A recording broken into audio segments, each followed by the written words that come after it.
Adlaw nga Domingo karon mga kaigsuunan, petsa 19 sa bulan sa Hunyo tuig 2022. Ato karong gisaulog ang solemnidad sa balaan nga lawas ug dugo ni Kristo.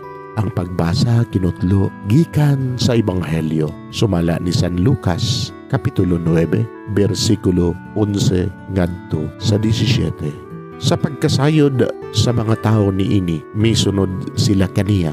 Giabi-abi sila ni Jesus o gisuginlan mahitungod sa paghari sa Dios o giayo niya ang mga masakiton.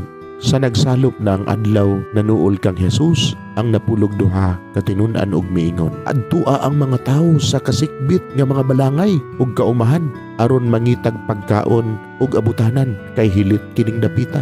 Apan miingon si Jesus kanila, kamo ang naghatag kanilang pagkaon. Sila nanubag, 5 ra ka pan ug 2 ka isda ang ania kanamo.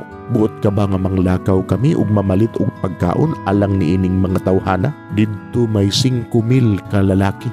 Og miingon si Jesus sa iyang mga tinun-an, palingkura ang mga tao ug papunduka sa tinag 50. Gituman kini sa mga tinun-an ug gipalingkod silang tanan. Gikuha ni Jesus ang 5 ka pan ug 2 ka isda ug mihangad siya sa langit ug nagpasalamat sa Dios.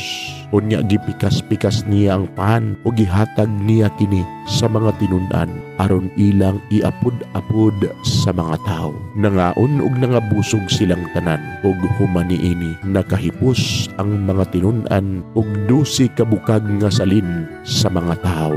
Mga igsuon, ang Ebanghelyo sa Ginoo, daygon ikaw o Kristo.